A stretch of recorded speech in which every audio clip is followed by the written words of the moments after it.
que ele diz? Não, o inibidor não pode ativar porra nenhuma.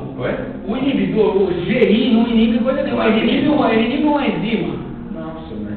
Ele inibe uma O opioide, por exemplo, quando ele atua, por exemplo, na PAG, ele inibe o neurônio que tem inibitório. Então, a via dependente passa a ser ativada. Espera um pouquinho, quando ele atua na onde?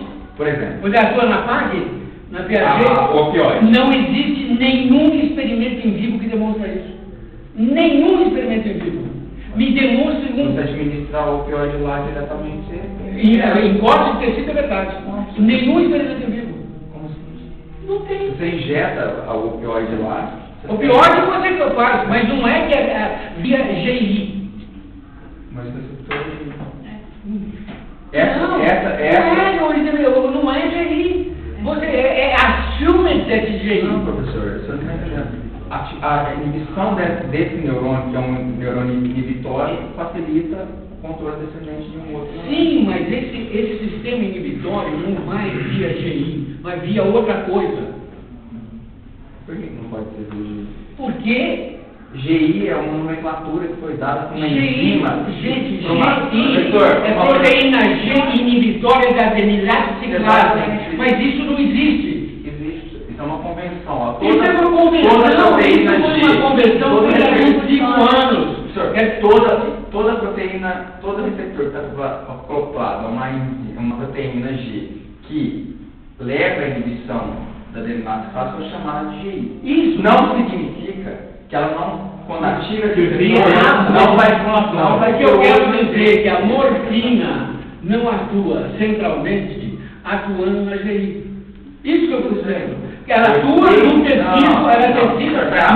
O efeito não depende da inibição da adenilase ciclase. O efeito é uma coisa. A convenção é outra. Eu estou dizendo que o efeito da morfina inibitório lá embaixo não depende da inibição da adenilase ciclase. Isso que eu estou dizendo. Mas essa proteína convencionalmente se chamou de GI. Isso, ela inibe. Isso, essa é GI que inibe a mas ela tem outra coisa, por outro lado. Essa GI que inibe a ciclase foi a primeira que eu pensei há 35 anos atrás. Mas há 35 anos atrás eu estou procurando entender se essa GI existe ou não. E até agora não tinha conclusão que ela existe. Essa questão é convenção e nomenclatura. Eu sei que é convenção e nomenclatura. Isso daí é feito. Isso, a toxina pertussis. Isso, a toxina pertussis dá a coisa mais confusa do mundo. A toxina pertussis não deu analgesia para nós?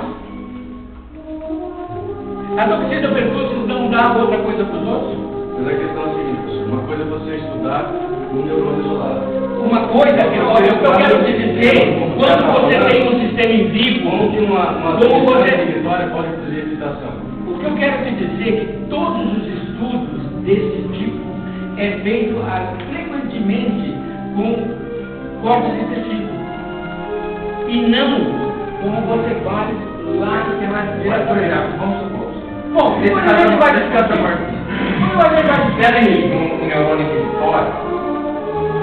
Tá positivo. Dá positivo e tem ativação de uma via descendente. Não sei. Só que quando ele. A morfina não vai. Coloca a morfina perto.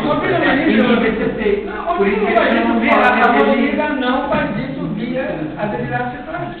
Não, professor, não faz via adenilase ciclase, depende de uma proteína GI.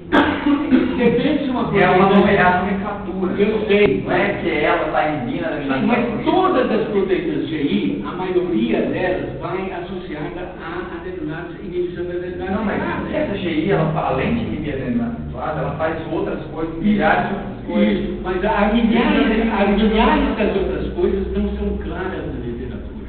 Eu estaria muito contente. Se eu pegar as revisões do Neixo, Eu estaria muito contente se eles definissem um caminho correto para dizer essa inibição.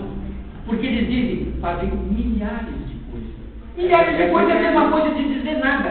É a mesma coisa de dizer, é a mesma coisa de dizer o céu é azul. Mas é porque é milhares de coisas. Bom, assim eu não estou te ensinando mais. Tá bom, pessoal, peraí. Tá bom. Vamos voltar ao Você deveria entender que você não está entendendo nada. Já passou o tempo. Vai.